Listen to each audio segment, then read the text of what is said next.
안녕하세요 여러분, 보라아빠TV의 보라아빠입니다. 역사적인 첫 번째 방송, 굉장히 어색한데요. 지금 오프닝만 제가 한 30번째 하고 있고요. 지금 7월 1일 새벽 5시 23분입니다. 도저히 제가 보기에 이거 올릴 수 없을 것 같아서 아주 간단하고 일목요연하게 방송을 마무리하고, 그러니까 여러분께 일단 올리고, 그리고 나서 제가 뭐 제 소개나 다른 거 관련된 이야기들을 해보겠습니다. 일단 제가 급하게 지금 방송을 계속한 이유 중에 하나는 주말 사이에 아주 많은 이슈가 있었습니다. 그 중에서 세 가지를 꼽자면 일단 미중 정상회담, 일본 경제 보복, 그 다음에 북미 정상회담, 이 세 가지를 꼽을 수 있는데요.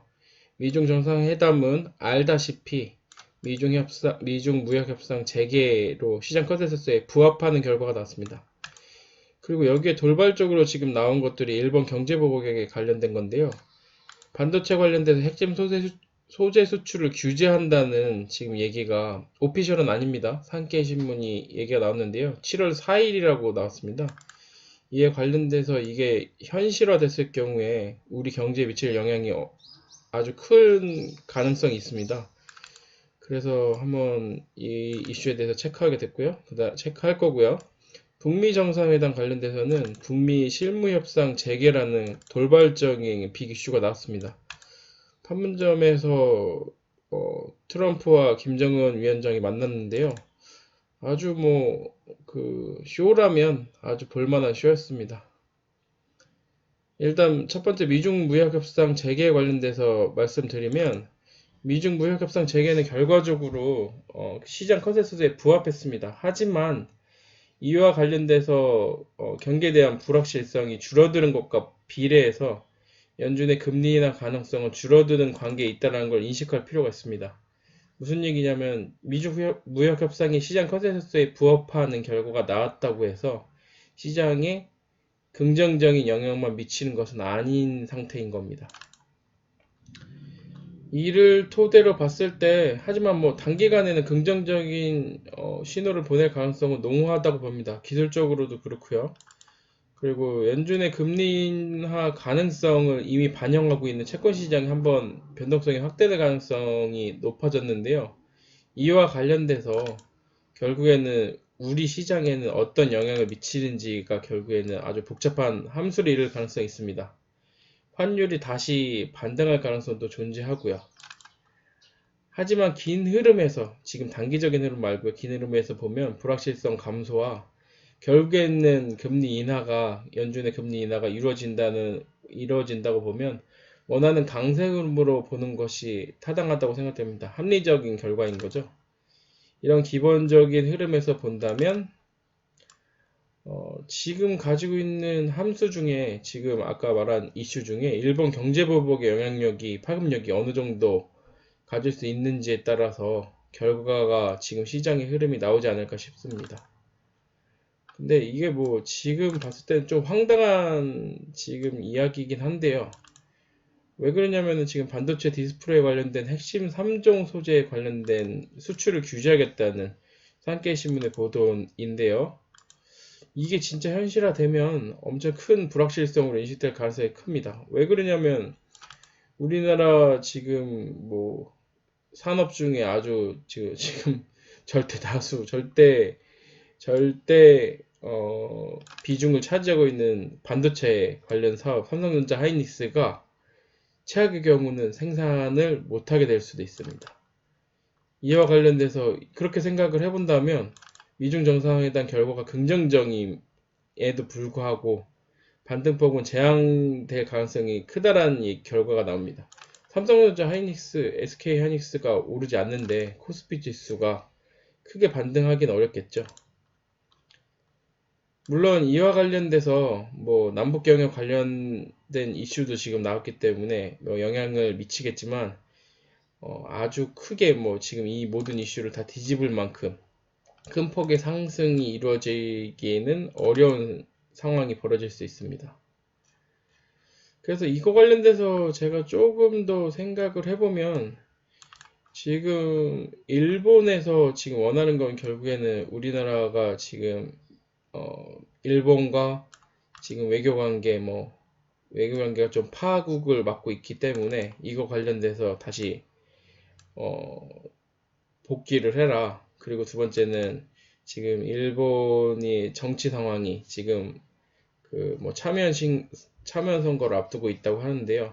그거 관련돼서 이슈로 사용하려고 하는 것처럼 보여지는데요.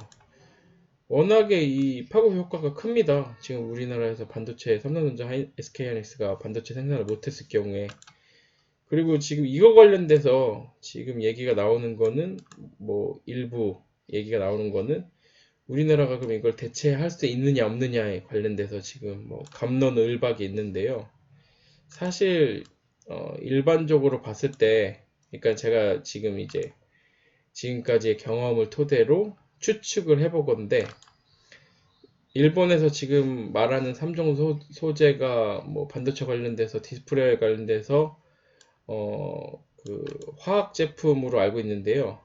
그런 것들에 대한 뭐 순도나 이런 기술들은 쉽게 따라잡을 수 없는 겁니다. 그러니까 뭐 그게 기술적이든 아니면 가격에 관련된 거든 이거를 대체했을 때 가격이 올라간다거나 이걸 대체하지 못한다거나 그리고 만약에 이거를 무리하게 대체를 했을 때 나올 수 있는 손실률을 감안하면 뭐 이거 함부로 제가 보기에 이 재료를 바꿀 수는 없을 거거든요. 그렇다면 실제로 이거에 관련돼서는 문제가 삼성전자 하이닉스 이 지금 일본의 경제 공격이 실제로 우리 경제에 아주 큰 위협이 되는 요소라고 생각하는 게 맞다고 생각합니다. 그리고 이제 지금 이거와 맞물려서 한 가지를 더 이제 세 번째 이슈로 넘어가면 북미 정상회담 단기적으로 완전 돌발적으로 나왔는데요. 진짜 뭐 이슈적으로는 지금 뭐 미중 무역 협상이나 뭐 이런 거 이 지금 G20에 관련된 이슈를 모두 뒤엎을 만큼 아주 획기적으로 이루어졌습니다. 하지만 뭐 지금 단기적으로는 남북 경협주는 상승 방향성이 커졌지만 결국에는 북미 실무회담으로 연결돼야 되는데 이 일정이 지금 어떻게 진행되느냐 그리고 그 강도나 속도에 따라서 결국에는 남북 경협주가 어떠한 등락을 보이느냐로 연결되리라고 생각됩니다. 하지만 기본적으로 보면 지금 이제 뭐 트럼프의 재선 레이스 일정 등을 감안하면 돌발 이슈에도 불구하고 북미 정상회담에도 불구하고 이후에는 다소간의 속도 조절 양상으로 전환될 가능성도 대비해야 된다고 생각됩니다. 합리적으로 생각하면 트럼프가 G20에 방문했다가 우리나라를 방문하면서 남북 정상, 아니, 북미, 남한과 정상회담을 하면서, 우리나라 정상회담을 하면서 일정상 뭐 갑자기 돌발적으로 DMZ를 방문하고 그와 관련돼서 연결된 걸로 보이지만 그렇다고 해서 트럼프가 모든 태세를 전환해가지고 갑자기 뭐 일정을 땡겨서 북미 정상회담을 하고 이에 관련돼서 결과가 뭐 급하게 도출되리라고는 그런 거는 좀 가능성이 많이 떨어진다고 봐야 되겠죠. 이거는 시간이 지나면 좀 바뀌리라고 생각됩니다. 그리고 심리에 의해서 지금 결국에는 남북경협주는 모두 다 심리에 의해서 가는 거 아니겠습니까?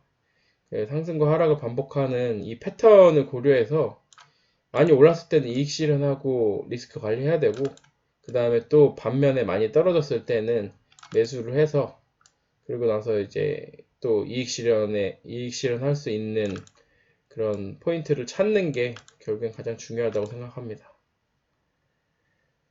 지금 이 세 가지를 다 합쳐보면 결국에는 이제 북한 관련 불확실성 감소도 원화 강세에는 영향을 미치거든요. 근데 이제 이게 지금 제가 보기에 아주 큰 영향을 미치는 상황이 아니라고 생각하면 지금 환율 관련돼서 생각을 한다면 미중 무역 협상과 연준의 금리 인하 가능성에 따라서 원화가 강세를 보이는 거 그것이 가장 합리적이라고 생각됩니다. 그러면 이제 결국에 제가 계속 원화를 보는 이유는 외국인이 지금 우리를 더 사줄 거냐 이 포인트에 이 지금 시장에서 그거 관련돼 그래야지만 수급이 살아나고 그래야지만 시장이 한 단계 레벨업을 할 수 있기 때문에 자꾸 제가 체크하는 건데요. 지금 이 세 가지 이슈를 결국엔 제가 하나하나 짚어드리긴 했는데, 그러면은 이거에 대해서 결과가 뭐냐? 너가 생각하는 게 뭐냐? 이렇게 말씀하실 수 있을 것 같습니다. 근데 이제 제가 이 주식을 20년, 그리고 상장사 주담을 1년 정도 했는데요. 그러면서 이제 제가 느낀 점은 뭐냐? 이 뭐 제가 지금 목숨 걸고 이 주식 투자를 할 뭐 여러분도 마찬가지고요. 그런 투자는 안 된다고 생각하거든요. 그렇다면 무슨 얘기냐면 지금 시장이 여기에서 지금 위로 가냐 아래로 가냐 이거는 사실 아무도 모릅니다. 뭐 아는 사람이 있겠죠. 제가 생각하기엔 외국인이죠. 하지만 이거 관련돼서 결국에는 이 흐름을 이 공부를 하고 있어야 시장에서 흐름이 실제로 나왔을 때 시장에서 흐름은 분명히 나옵니다. 왜 그러면은 이 외국인이나 기관이나 개인이나 지금 이 큰 흐름에서 큰 수급을 속일 수는 없습니다. 하지만 이제 뭐 외국인들이 뭐 막 1,000억, 2,000억, 3,000억, 뭐 4,000억 뭐 하여튼 뭐 큰 규모로 샀다가 또 장중에 팔고 뭐 이러면서 뭐 흐름이 안 보이게 하려고는 하지만 하루 이틀 흐름을 합쳐보면 결국엔 큰 흐름은 속일 수 없습니다. 왜냐면 덩치가 워낙 크기 때문에. 근데 이제 사람들은 순간순간의 흐름을 보고 미리 예측해서 하려고 하죠. 그리고 이제 외국인도 관련돼서 자신의 흐름을 장마판까지 속이려고 하고. 그럼 무슨 얘기냐? 제가 말하는 거는 외국인이 이 시장의 주인이라는 겁니다. 외국인이 지금 어디로 갈 거냐? 그거 관련돼서 제가 보기에 발끝을 쫓는 것보다는 외국인이 지금 뭘 생각하고 있냐? 외국인이 지금 어디로 갈 거냐? 그러면은 지금 가장 중요한 거 체크 포인트는 지금 이런 이슈들로 인해서 우리 환율이 어디로 갈 거냐. 얘네가 지금 시세 차익을 뭐 얻을 수도 있겠지만은 환 차익을 얻을 수 있다면 분명히 우리 시장으로 들어옵니다. 근데 이제 지금 아까 말한 제가 지금 체크하는 포인트는 일본 관련된 돌발 이슈 이런 게 생기면 그러면 우리나라에서 지금 외국인이 만약에 원화 강세일 것 같아서 사서 들어온다라고 쳤을 때 삼성전자, SK하이닉스랑 뭐 지금 디스플레이 관련된 것들을 빼놓고 어떤 거를 얼마큼 살 수 있냐, 많이 살 수 있냐, 그럼 지수 관련된 것만 살 거냐 라고 하면은 제가 생각해 보건데 쉽지 않죠. 그러니까 이렇게 보면 지금 이 이슈 때문에 이 이슈가 생각보다 큰 거예요. 이게 만약에 현실이 된다면. 그래서 이거 관련돼서를 이 함수를 한 가지를 불확실성으로 빼놓으면 사실은 미중 무역 협상이나 남부 북미 정상회담 관련돼서 지금 시장이 갈 거다라고 장담할 수는 없는 거죠.